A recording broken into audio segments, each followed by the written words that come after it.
தானம் கொடுக்கறது ரொம்ப நல்லது. ஆமாம், எல்லாருக்குமே தெரியும். தானம் கொடுத்தா ரொம்ப நல்லது, தான தர்மம் பண்ணது ரொம்ப நல்லதுன்னு எல்லாருக்குமே தெரியும்.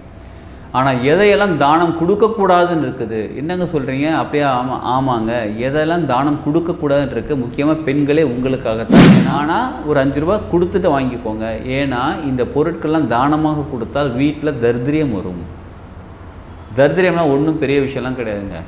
சில பொருளாதாரம் வந்து சேரும், தங்கவே தங்காது போயிடும். இதில் எக்கச்சக்கமான சூட்சமான விஷயங்கள் இருக்குது. அப்போ மற்ற பொருட்கள் தானம் கொடுக்கலாமான்னா கேட்டால் ஒரு சில பொருட்கள் தானம் தரலாம். ஏற்கனவே சொல்லியிருக்கோம், கோல்டு யாருக்கெல்லாம் கொடுக்கக்கூடாது, சில்லர் எப்போ கொடுக்கூடாது, இதெல்லாம் நம்ம சொல்லியிருக்கிறோம். இந்த பொருட்கள் முக்கியமாக தானம் கொடுக்கணும். கூட்டு குடும்பமாக இருக்கிறது வேறு. கூட்டு குடும்பமாக இருக்கும்போது என் பையன் வீட்டில் நான் இருக்கேன்னு சொல்ல மாட்டாங்க, என் வீட்டில் நான் பையன் இருக்கான்னு சொல்ல மாட்டாங்க, இல்லை நாங்கள் ஜாயின்ட் ஃபேமிலியாக இருக்கோன்னு சொல்லுவாங்க. நல்லா கவனிச்சுக்கோங்க. வார்த்தையில் சின்ன சின்ன மாற்றம் தான், ஆனால் பெரிய எனர்ஜியோட பெரிய மாற்றம். வாழ்க வளமுடன். Healing hands education healing centre தங்களை அன்புடன் வரவேற்கிறது. வர 5ஆம் தேதி, ஏப்ரல் 5ஆம் தேதி ரேக்கி கிளாஸ் நம்ம ஸ்டார்ட் பண்ணுறோம். அன்றைக்கி ஒரு நியூ பேட்ச் ஸ்டார்ட் ஆகுது. ரேக்கியை பற்றி டீட்டெயில் தெரிஞ்சுக்கிறதுக்கு ஒரு வீடியோ போட்டிருக்கோம். அதோட லிங்க் வந்து டிஸ்கிரிப்ஷனில் இருக்குது. அந்த லிங்க்கை கிளிக் பண்ணி நீங்கள் பாருங்கள். அதை பற்றி இன்னும் டீட்டெயில் தெரிஞ்சோன்னா இந்த வீடியோவில் இருக்கக்கூடிய காண்டாக்ட் நம்பர் காண்டாக்ட் பண்ணி நீங்கள் கிளாஸ் ஜாயின் பண்ணிக்கோங்க. இப்போ நம்ம தெரிஞ்சுக்க போகிறது தானம் கொடுக்கறது ரொம்ப நல்லது. ஆமாம், எல்லாருக்குமே தெரியும். தானம் கொடுத்தா ரொம்ப நல்லது, தான தர்மம் பண்ணது ரொம்ப நல்லதுன்னு எல்லாருக்குமே தெரியும்.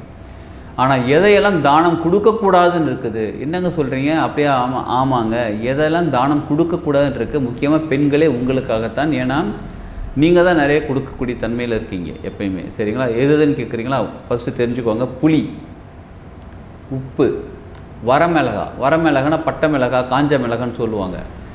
சிகப்பு கலரில் மிளகா இருக்கும் பாருங்கள், அந்த மிளகா. அது குண்டு மிளகா, நீட்ட மிளகா, எதுவாக இருந்தாலும் பரவாயில்ல, அந்த வரமிளகா. திரி, என்ன திரி? விளக்கு திரி தான், விளக்கு திரி. ஊறுகாய், அப்புறம் நல்லெண்ணெய். நார்மலாக எண்ணெய் யாருக்குமே தானம் கொடுக்கக்கூடாது. அதில் முக்கியமாக நல்லெண்ணெய் தானம் கொடுக்கக்கூடாது. இப்போ நான் நல்லெண்ணெய் கோயிலில் கொண்டு போய் கொடுக்கலாமா? அது வேறு. இப்போ நீங்கள் விளக்கேற்றுறதுக்கு ஒரு ஆசிரமத்துக்கு வரீங்க, இப்போ நம்ம சென்டருக்கு வரீங்க, சென்டருக்கு வந்து ஒரு 2 லிட்டர் நல்லெண்ணெய் கொண்டாந்து கொடுக்குறீங்க, விளக்கேற்றுறதுக்கு கொடுக்குறீங்க, இது வேறு. தானம்னா கடன் கொடுக்குறதுன்னு வச்சுப்போமே. இப்போ பக்கத்து வீட்டில் இருக்காங்க, இப்போ எங்கள் வீட்டில் கொஞ்சம் நல்லெண்ணெய் தீர்ந்து போச்சு, ஒரு பேக்கெட் நல்லெண்ணெய் கொடுங்களேன் அப்படின்னா கொடுக்கலாமான்னு கேட்டால் நீங்கள் அவங்க சொல்லுவாங்க, நான் திருப்பி கொண்டு வந்து கொடுத்துட்றேன். இப்போ நல்லெண்ணெய் 1 லிட்டர் அப்படியே கொடுங்க, நான் திருப்பி கொண்டு வந்து கொடுத்துட்றேன் அப்படின்னு சொல்லுவாங்க. அது கொடுக்கலாமான்னு கேட்டால் நீங்கள் என்ன பண்ணுங்கள், அந்த மாதிரி சுச்சுவேஷன், ரொம்ப நெருக்கடியான சுச்சுவேஷன், ரொம்ப தெரிஞ்சவங்க பக்கத்து வீட்டில் ரொம்ப க்ளோஸாக தான் இருக்காங்க, இவங்ககிட்ட கொடுக்கலாமான்னு கேட்டால் கொடுங்க. ஒரு 5 ரூபா 10 ரூபா வாங்கிட்டு கொடுங்க. திரும்ப அவங்ககிட்ட கொண்டு வந்து கொடுக்கும்போது அவங்களும் உங்கள்கிட்ட திருப்பி கொண்டு வந்து கொடுக்குறாங்களா? அதாவது அவங்க கடையில் போய் நல்லெண்ணெய் வாங்கிட்டு வந்து திரும்பி உங்கள்கிட்ட கொடுக்குறாங்களா ஃப்ரெஷ்ஷாக அந்த ஒரு புது பாட்டில்? அதை நீங்கள் வாங்கும்போது திரும்ப ஒரு 5 ரூபா 10 ரூபா சேர்த்து கொடுங்க. அதாவது நீங்கள் கொடுத்ததுக்காக தான் திரும்பி அவங்க கொடுக்குறாங்க. ஆனால் நீங்கள் கொடுக்கும்போதும் பைசா வாங்கிக்கிட்டு கொடுங்க. நீங்கள் வாங்கும்போது எண்ணெய் வாங்கும்போதும் பைசா கொடுத்துருங்க. எங்கள் உப்பு புளி மிளகாலாம் கூட நம்ம நார்மலாக வந்து வாங்குறது தானே. கடை டக்குன்னு அர்ஜென்ட்டாக பக்கத்தில் போய் வாங்கிக்கிறது தானே. தாராளமாக வாங்கிக்கோங்க, வாங்க வேணான்னு சொல்லலை. கடன் தேவைப்பட்டால் வாங்கிக்கோங்க. ஆனால் ஒரு 5 ரூபா கொடுத்துட்டு வாங்கிக்கோங்க. ஏன்னா இந்த பொருட்கள்லாம் தானமாக கொடுத்தால் வீட்டில் தரித்திரியம் வரும். தரித்திரியம்லாம் ஒன்றும் பெரிய விஷயம்லாம் கிடையாதுங்க. சில பொருளாதாரம் வந்து சேரும், தங்கவே தங்காது போயிட்டே இருக்கும். உடம்பு ஏதாவது படுத்திக்கிட்டே இருக்கும். யாருக்காவது நம்ம வீட்டில் ஏதாவது செலவுகள், பொருளாதார செலவுகள் ஏதாவது ஒன்று நடந்துக்கிட்டே இருக்கும். அவசியமே இல்லாமல், அனாவசியமாக வச்சுக்கோங்களேன், அவசியமே இல்லாமல் ஏதோ ஒரு செலவுகள் நடந்துக்கிட்டே இருக்கும் கண்டினியூஸாக. இதுக்கு என்ன காரணம், எங்கே காரணம் எதுவுமே கண்டே பிடிக்க முடியாது. நானும் நல்லா தானேப்பா சம்பாதிக்கிறேன், நானும் நல்ல உணவாக தானே சாப்பிட்றேன், எல்லாமே நல்லா தானே இருக்குது, சந்தோஷமாக தானே வீட்டில் இருக்கிறோம், இருந்தாலும் ஏன் பொருளாதாரம் தங்க மாட்டேங்குது, இருந்தாலும் ஏன் ஒரு மாதிரி ஒரு பிரச்சனையாகவே இருந்துக்கிட்டு இருக்குது பொருளாதாரத்தை பொறுத்தவரையிலும் அப்படின்னா, கொடுத்த கடன் திரும்பி வர மாட்டேங்குது, நம்மளால் கடன் வாங்கின கடன் திருப்பி கொடுக்க முடியல, ஏதோ ஒரு நடந்துக்கிட்டே இருக்குது அப்படின்னா இதுதான் தரித்திரியம். இந்த மாதிரி சூழ்நிலைக்கு பல காரணங்கள் இருக்குது. அதில் முக்கியமானது தரித்திரியம். அதாவது மற்றவங்க கண்ணு பட்டிருக்கு அப்படின்னா கூட இந்த மாதிரி நடக்கும். ஆனால் இந்த மாதிரி விஷயங்கள் நம்ம செய்யும்போது வீட்டுக்கு தரித்திரியம் வருது அப்படின்னாலே எதுக்கு நம்ம செய்யணும் சொல்லுங்கள்? நம்மளே சொந்த காசில் எதுக்கு? அதனால் அது மாதிரி செய்யாதீங்க.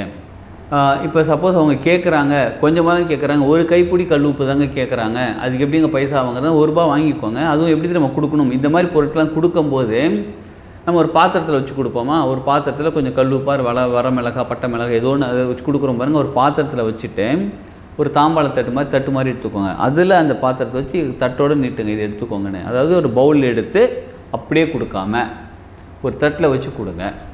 இல்லை அந்த தட்டை அப்படியே டேபிளில் வச்சுருங்க, டேபிளில் இருக்குது பாருங்கள், அதை அப்படியே எடுத்துக்கோங்கன்னு சொல்லுங்கள். டேபிள்லாம் இல்லையா, தரையில் கூட வச்சுருங்க. நம்ம நினைப்போம் இதை வந்து அவங்கள அவமானப்படுத்துகிற மாதிரி, அவங்கள அசிங்கப்படுத்துகிற மாதிரி, கீழேருந்து எடுத்துக்கோங்க, டேபிள்லேருந்து எடுத்துக்கோங்கன்னு சொல்கிறத நம்ம அப்படி நினைப்போம். அது அப்படி கிடையாது. இதில் எக்கச்சக்கமான சூட்சமான விஷயங்கள் இருக்குது. அப்போ மற்ற பொருட்கள் தானம் கொடுக்கலாமான்னா கேட்டால் ஒரு சில பொருட்கள் தானம் தரலாம். ஏற்கனவே சொல்லியிருக்கோம், கோல்டு யாருக்கெல்லாம் கொடுக்கக்கூடாது, சில்லர் எப்போ கொடுக்கக்கூடாது, இதெல்லாம் நம்ம சொல்லியிருக்கிறோம்.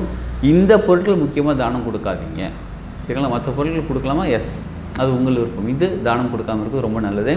சிலர் வந்து விவசாயம் பண்ணுற குடும்பம் இருப்பாங்க, கிராமத்தில் இருப்பாங்க. அவங்க வீட்லேயும் தோப்பு இருக்கும், புளிய மரம் தோப்பு இருக்கும், புளி வந்து நிறைய காய்ச்சிருக்கும், உப்பெல்லாம் பக்கத்தில் இருக்கும், உப்பு நிறைய அவங்க வீட்டில் செஞ்சு வச்சுருப்பாங்க. அவங்களாம் வந்து அவங்க சகோதரிகள் வீட்டுக்கோ, பொண்ணு வீட்டுக்கோ, பையன் வீட்டுக்கோ, யார் வீட்டுக்கோ தானமாக கொடுக்கலான்னு கேட்டால் அங்கேயும் தானம் கொடுக்கக்கூடாது. நல்லா கேட்டுக்கோங்க.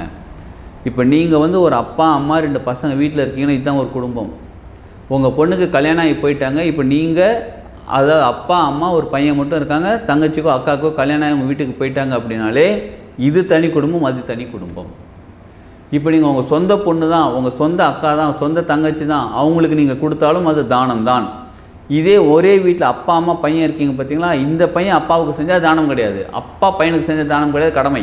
புரிஞ்சுக்கோங்க. இதே அந்த பொண்ணு கல்யாணத்துக்கு முன்னாடி வீட்டில் இருக்கும்போது அப்பா பொண்ணுக்கு செஞ்சால், பொண்ணு அப்பாவுக்கு செஞ்சால் அது வந்து பாசம், கடமை. அந்த பொண்ணுக்கோ இல்லை பையனுக்கோ கல்யாணமாகி போன பிறகு நீங்கள் செஞ்சால் அது தானம். இப்போ அடுத்த கேள்வி வரும், என் பையன் வீட்டில் தாங்க நான் இருக்கிறேன். யார் வீட்டில் இருக்கீங்க?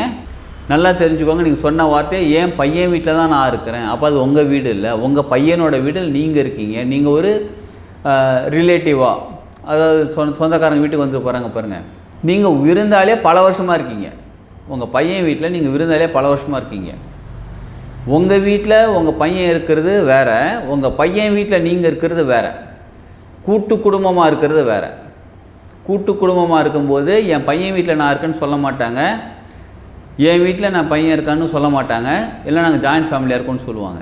நல்லா கவனிச்சுக்கோங்க. வார்த்தையில் சின்ன சின்ன மாற்றம் தான், ஆனால் பெரிய எனர்ஜியோட பெரிய மாற்றம். உங்கள் பையன் சம்பாதிக்கிறார், உங்கள் மருமகள், உங்கள் பேர பசங்க இவங்களாம் இருக்காங்க, அவங்க வீட்டில் நீங்கள் போய் இருக்கீங்க. இதே உங்கள் வீட்டுக்கு உங்கள் பையன் மருமகள்லாம் வந்திருக்காங்க, அவங்க பேர பசங்களாம் வந்திருக்காங்க, எல்லாம் ஒன்றா வாடுறீங்க, அது வேறு. ஜாயின்ட் ஃபேமிலியாக இருக்கிறதுங்கிறது வேறு. இப்போ நார்மலாக எப்படி தெரியுமாங்க இருக்குது, அப்பா அம்மா 2 பசங்க ஒன்றா இல்லை ஜாயின்ட் ஃபேமிலின்னு சொல்லிடுறாங்க. அப்படி இருக்குது நிலமை. ஹஸ்பண்டோட இன்னும் கொஞ்சம் வருஷம் கழிச்சு போச்சுன்னு வச்சுக்கோங்களேன், ஹஸ்பண்டும் ஒய்ஃபும் ஒரே வீட்டில் இருந்தால் ஜாயின்ட் ஃபேமிலின்ட்டுருவாங்க போல. அப்படி இருக்குது. ஜாயின்ட் ஃபேமிலிங்கிறது கூட்டு குடும்பங்கிறது வேறு. ஸோ நீங்கள் உங்கள் பையன் வீட்டில் இருக்கீங்க, உங்கள் பொண்ணு வீட்டில் இருக்கீங்க அப்படின்னா அவங்களுக்கு நீங்கள் கொடுத்தாலும் அதுவும் தானம் தான். நாங்கள் ஒரே வீட்டுக்குள்ளே தானங்க இருக்கோம். நான் என்னங்க ஒரு கடைக்கு போனால் அப்படியே பட்டை மிளகாய் பார்த்தேன், 2 கிலோ நல்லா இருக்குது, நல்லா இருந்துச்சு, ஃப்ரெஷ்ஷாக இருந்துச்சு, விலையும் கம்மியாக இருந்துச்சு, அப்படியே வாங்கிட்டு வந்துட்டேன். வாங்கிட்டு வந்து என் பையன்கிட்ட கொடுக்குறேன். யார்கிட்ட கொடுக்குறீங்க? உங்கள் வீட்டில் நீங்கள் வைக்கல, உங்கள் பையன்கிட்ட கொடுக்குறீங்க, உங்கள் மருமகிட்ட கொடுக்குறீங்க.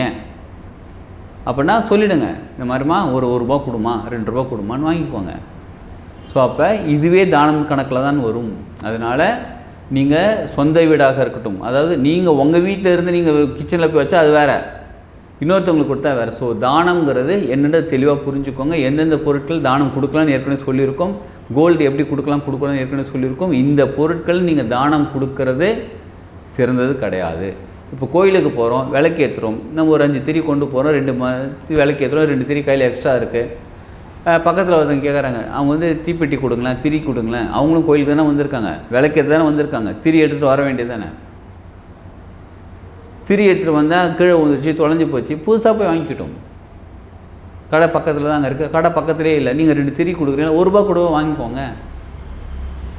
ஏன்னு கேட்குறீங்களா? 2 திரி 1 ரூபா ரொம்ப விலை அதிகமாக இருக்குன்னு நினைக்கிறீங்களா? அப்படி கிடையாது. தானம் கொடுக்காதீங்க. நம்ம லைஃப் நமக்கு நல்லா இருக்கணுங்க. நம்ம நிறைய நல்ல விஷயங்கள் செஞ்சுக்கிட்டு இருக்கோம். நம்ம லைஃப் நல்லா இருக்கிறதுக்காக இந்த மாதிரி சின்ன சின்ன விஷயங்கள்லாம் நம்மளே இருக்குது டேமேஜ் பண்ணிக்கணும். அதனால் வெக்கப்படாமல் பொறுமை கேளுங்க. இந்த மாதிரிங்க திரியெல்லாம் தானம் கொடுக்கக்கூடாதுன்னு ஒரு வீடியோவில் பார்த்தேன். இந்த மாதிரி ஹீலர் கோபி சரவணன் சொல்லியிருக்காரு. அந்த வீடியோ லிங்க் வேணால் அனுப்பிவிடுங்க அவங்களுக்கும், அவங்களும் அதை பார்க்கட்டும். நம்ம சேனல் அவங்களும் சப்ஸ்கிரைப் பண்ணட்டும். அவங்களுக்கும் ரொம்ப நல்ல விஷயங்கள் நிறையா நடக்கும். ஸோ அதை பார்க்க சொல்லுங்கள். அப்போதைக்கு 1 ரூபா கையில் வாங்கிக்கோங்க. அதை பார்த்து முடிச்ச பிறகு 1 ரூபா அப்படிலாம் இல்லை. அது முதல்ல 1 ரூபா வாங்கிக்கோங்க, அதுக்கப்புறமா உங்களுக்கு பார்க்கட்டும். சரிங்களா? ஸோ ஆக மொத்தத்தில் இந்த பொருட்கள் தானம் கொடுக்கறத நிறுத்திக்கோங்க. கொடுக்கக்கூடிய சூழ்நிலைகள் வந்து எப்படி சொன்னோமோ அதே மாதிரி கொடுத்துருவோங்க. கொடுத்து உங்கள் வாழ்க்கையை சிறப்பாக மாற்றிக்கோங்க. இதில் உங்கள் வாழ்க்கை மட்டும் கிடையாதுங்க, அவங்களோட வாழ்க்கையும் நல்லபடியாக மாறும். தானம் வாங்குறாங்க பார்த்தீங்கன்னா அவங்களோட வாழ்க்கையும் நல்லபடியாக மாறும். அதனால் எல்லாரோட வாழ்க்கையும் நல்லாயிருக்கும். வாழ்க வளமுடன்.